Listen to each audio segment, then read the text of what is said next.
태양열 에너지를 사용해서 자신이 만든 로켓을 타고 화성에 가고 싶은 남자, 마침내 화성에서 은퇴하고 싶은 남자, 인류를 멸종위기에서 구원하고 싶은 남자, 일론 머스크를 만든 장본인, 바로 그의 어머니인 마야 머스크에 대한 리뷰를 준비했습니다. 지금 바로 시작합니다. 첫째 아들 일론 머스크는 페이팔, 테슬라, 그리고 스페이스X의 창업자입니다. 그리고 둘째 아들 킴벌 머스크는 첫째 일론과 함께 페이팔과 집2를 공동 창업했습니다. 그리고 현재는 성공적인 비영리 그룹인 빅그린을 운영 중입니다. 딸 토스카 머스크는 역시 제작회사의 대표직을 맡고 있습니다. 그녀의 회사 패션플렉스는 베스트셀러 로맨스 소설을 영감 있는 영화로 바꾸는 회사입니다. 이쯤 되면 그 집안 어머니에 대해서 궁금하지 않을 수가 없습니다. 일론 머스크의 어머니 마야 머스크는 많은 사람들의 선망의 대상이 됩니다. 그녀를 인터뷰하는 사람들은 언제나 그녀의 아름다운 자태와 아우라를 언급합니다. 항상 꼿꼿이 세운 자세로 걷고 어디서나 그녀의 아름다움과 광채를 뿜어내죠. 현재까지도 모델로서 왕성한 활동을 보여주는 그녀는 모델 촬영을 위해 비행기에 몸을 싣고 대도시를 수시로 오갑니다. 그러나 그녀가 젊고 일론 머스크가 어렸던 시절의 삶은 현재의 아름답고 찬란한 모습과는 달랐습니다. 남편과 이혼하고 혼자서 아이들 3명을 책임져야 했던 그녀의 삶은 아이들에게 먹이는 음식조차 간신히 제공할 정도로 풍족하지 못했습니다. 31살에 이혼한 세 아이의 어머니가 된 마야는 영양사와 모델 일을 겸하며 가까스로 3명의 아이들을 키워냅니다. 돈은 충분하지 않았지만 아이들과 행복할 수 있었습니다. 그녀는 이렇게 말합니다. 우리는 재활용 옷을 사고는 했어요. 외식할 만한 충분한 돈이 없었습니다. 나는 아이들에게 피넛버터 샌드위치를 만들어 주었고 아이들은 그것을 좋아했습니다. 아이들은 그들이 힘든 가정 환경임을 깨닫지 못했어요. 어떤 상황에 처해 있든지 긍정적인 에너지로 극복하는 그녀의 자세는 세 자녀의 성공에 큰 영향을 미쳤습니다. 그녀가 최근 발간한 책을 보면 현재 그녀의 당당한 모습으로는 도저히 상상하기 힘든, 너무나도 겪어내기 힘들었던 그런 지난날의 스토리들을 볼 수가 있습니다. 그녀의 책은 고난을 이겨내고 바닥에서부터 시작하는 스토리들로 가득 차 있죠. 맨 처음 자녀 3명에게 책을 쓰겠다고 말했을 때 그들은 모두 이렇게 말했다고 합니다. 만약 어머니가 책을 쓰려고 한다면 어머니가 겪은 역경에 대해서 말해야만 해요. 자녀들 3명이 그와 같이 말한 건 같은 역경을 어머니와 함께 이겨냈기 때문입니다. 대견한 아들, 딸을 3명이나 둔 마야는 사람들이 자신의 이름이 아닌 성에 주목할 때 자랑스러워합니다. 그녀는 공적인 자리에서 말할 기회가 있을 때마다 아들인 일론 머스크 이외에도 다른 2명의 자녀에 대한 좋은 점들을 이야기하기 바쁩니다. 훌륭한 나머지 2명의 자녀들이 첫째의 명성에 가려지는 걸 원하지 않아서겠죠? 하지만 그녀는 자녀들의 유명세에 기대는 인상을 주지 않기 위해서 의식적으로 노력합니다. 마야 머스크는 그럴 만한 이유가 있는, 아니 넘치는 능력도 갖추고 있습니다. 그녀는 사실 업계에서 대성한 모델입니다. 마야는 현재 한국 나이로 72세입니다. 한 인터뷰에서 은퇴 계획을 묻는 기자의 질문에 마야는 불쾌해하며 일에 대한 엄청난 열정을 보여줍니다. 일주일에 100시간 넘게 일하고 또 현재까지도 사무실에서 쪽잠을 자는 일론 머스크의 열정은 어머니로부터 온 걸까요? 15살 때부터 모델 일을 이어온 그녀는 2015년 모델계 큰손인 IMG의 67세의 나이로 발탁되게 되죠. 그리고 69세의 나이에는 커버걸에서 업계 최초로 가장 나이 많은 앰베서더가 되었습니다. 이 모든 결과는 그녀가 57년간 쌓아올린 결과물입니다. 마야 머스크는 항상 고민 말고 그냥 시작하자 라고 생각했습니다. 그냥 시작하세요. 모델 일도 15살의 나이에 파트타임으로 그냥 그렇게 시작했습니다. 그녀는 사실 그 커리어가 곧 끝날 줄 알았습니다. 하지만 모델 일은 70살이 넘는 지금까지도 계속되고 있습니다. 21살 때 그녀는 미스 남아공의 결승 진출자이자 동시에 과학 분야의 전공 학위자였습니다. 캐나다에서 태어났던 마야는 42살이 될 때까지 캐나다로 돌아오지 않았습니다. 42살이 되어서야 마야는 토론토에 정착했고 마야는 자녀들을 부양하기 위해서 수많은 일을 해야만 했습니다. 집세, 식비, 의류비, 교통비, 그리고 고등학교 학비 등의 모든 비용들을 지출했고 그 이외의 비용들은 아이들이 해결했습니다. 남아공뿐만 아니라 토론토의 삶 역시 여전히 힘들었지만 마야는 토론토에 사는 것을 좋아했습니다. 마야는 영양사로서도 두각을 나타내서 음식 분야의 컨설턴트로도 활약했습니다. 캐나다의 컨설팅 영양사로서 크게 기여했죠. 물론 모델 일도 병행하면서 말이죠. 정말 잘 나가는 3명의 자녀들 때문에 광고계와 모델계에서 마야가 반사이익을 얻지 않았을까 라고 생각하실지도 모르겠습니다. 마야는 그 모든 의혹들을 한마디로 정리합니다. 광고계는 성을 알아주지 않습니다. 토론토에서 가장 나이 많은 모델이 될 때까지 마야는 모델 일을 계속했고 다행히 토론토는 마야를 위한 모델 수요가 풍족했습니다. 런웨이는 이미 수개월 전에 예약되었고 특히 신부 어머니 컨셉의 모델 일은 하루에 8개가 넘을 정도로 넘쳐날 때도 있었습니다. 마야의 모델로서의 삶은 스노우볼처럼 가치를 계속해서 더해만 갔습니다. 15살 때는 18살이 되면 모델 일이 끝날 줄 알고 대학교에서 열심히 공부했습니다.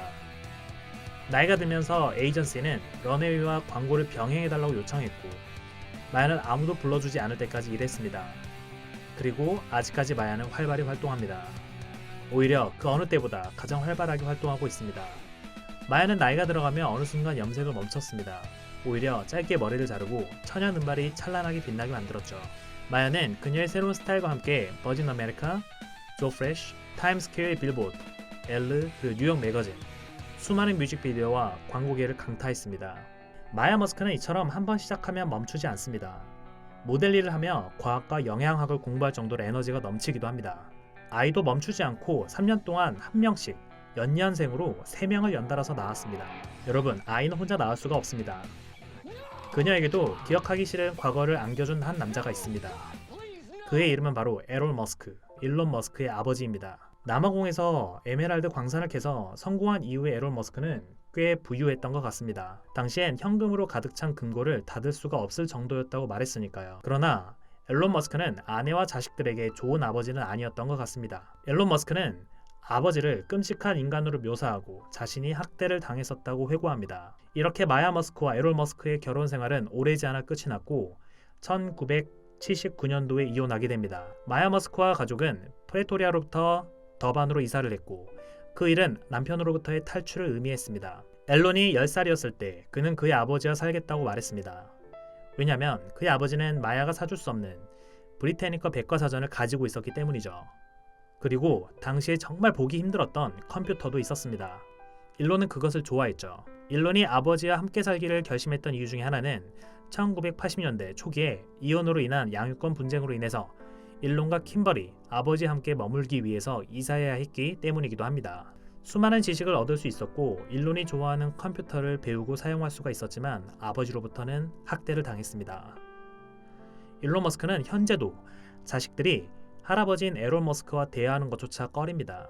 마야 머스크에 의하면 이혼 후에도 전 남편 에롤은 마야 머스크를 다양한 방식으로 괴롭혔습니다. 그는 나를 고소하기 위한 많은 화제들을 매년 만들어냈습니다. 매번의 이혼 재판 이후 일주일 안에 마야는 다음 재판을 위한 소환장을 받아야만 했습니다. 마야는 학대받는 결혼 생활이었지만 그 과정을 통해 많은 것을 배웠다고 말합니다.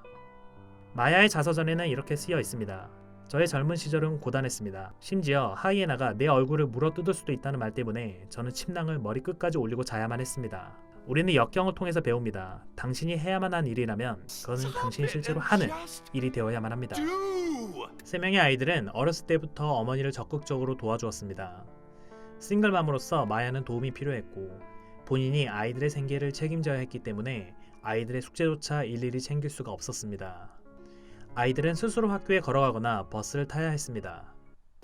마야의 부모님이 자신에게 독립적이길 원했던 것처럼 그 3명의 자녀들도 독립적일 수 있도록 교육했습니다. 아이들 스스로 결정을 내리고 결정에 책임을 질 수 있도록 만들었죠. 그녀 스스로도 이렇게 이야기합니다. 아이들의 사업적인 기질이 유전적인 건 모르겠지만 아이들 스스로 노력하면 진전을 이뤄낼 수 있다는 것을 깨달은 것으로 보인다고 말입니다.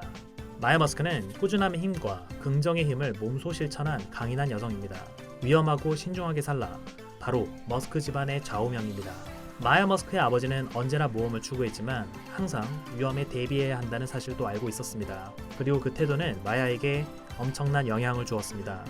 아버지로 인한 가정적인 배경이 언제나 마야를 궁금하고 호기심을 가지고 탐험할 준비가 되어 있는 그런 사람으로 준비시켰습니다. 그리고 그 후 그 정신은 이제 전 인류가 기대를 거는 한 남자에게 이어졌습니다. 일론 머스크는 인류 멸종에 대비해서 대책을 세우고 그리고 그 대책을 현실로 소환해버리는 사람입니다. 다들 몽상가라고 비웃었을 때조차 그는 굴하지 않고 꿈을 현실로 만들어 나갔습니다. 그런 아들에 대해서 마야 머스크가 그녀의 신뢰를 보여주는 장면이 있습니다. 한 인터뷰어가 물었습니다. 일론은 언젠가 화성에서 은퇴하기를 원합니다. 이것에 대해서 어머니인 당신은 어떻게 생각하시나요? 잠시 후 그녀는 이렇게 말합니다. 일론은 원하는 건 다 이룰 수 있는 그런 사람입니다. 전 세계의 모든 어머니들처럼 마야 머스크도 3살 때 아들이 천재임을 깨달았습니다. 하지만 다른 99%와는 다르게 마야의 경우는 사실이었죠. 마야 머스크는 일론의 영특함에 대해서 책 속에서 이렇게 회상합니다. 일론이 어렸을 때 저는 일론이 모든 것을 읽고 그가 있는 모든 것을 기억한다는 사실을 알게 되었어요. 그는 모든 정보를 흡수했죠. 우리는 사실 일론을 백과사전이라고 불렀습니다. 우리는 그에게 모든 걸 물어봤습니다. 한번 생각해보세요. 그 시대는 인터넷 시대 이전입니다. 제 생각에는 이제는 일론을 인터넷이라고 불러야 할 것만 같습니다. 슈퍼원 밑에 슈퍼선이 탄생했습니다. 마야는 현재 LA에 살고 있고 모델 일과 컨설팅 일을 위해서 자주 여행하고는 합니다. 그녀는 성공한 커리어 어머니지만 한 가정의 어머니이기도 합니다. 테슬라 모델 S를 끌고 그녀가 할 수 있을 때는 스페이스 로켓 발사를 빠짐없이 챙겨봅니다. 그리고 항상 여느 어머니들처럼 불안해하죠. 모험을 향한 유전자는 머스크 집안 속에 흐르고 있습니다. 마야의 두 부모님뿐만 아니라 그녀의 전 남편에게도 흐르죠. 그들은 모두 자수성가한 기업가들이었습니다. 그녀의 네 남매들 그리고 3명의 아이들 모두 자수성가한 기업가들입니다. 하지만 정말 놀라운 건 그녀가 업계 최초 타이틀을 수식할 만큼 성공적인 경력을 자랑하는 커리어와 자애로운 어머니의 모습을 둘 다 가지고 있다는 것입니다. 저는 자료를 준비하며 자꾸만 일론 머스크와 마야 머스크가 겹쳐 보였습니다. 일주일에 비행기를 타고 오가며 테슬라의 42시간, 스페이스X에 40시간을 쏟아붓는 일론 머스크가 생각난 건 저뿐만이 아닐 겁니다. 아들인 일론 머스크 꿈의 크기에 어머니 마야 머스크의 헌신과 끈기가 큰 영향을 미친 것은 아닐까요? 재밌게 보셨다면 좋아요와 구독 그리고 알람 설정 부탁드립니다. 채널을 운영하는데 정말 큰 힘이 됩니다. 감사합니다.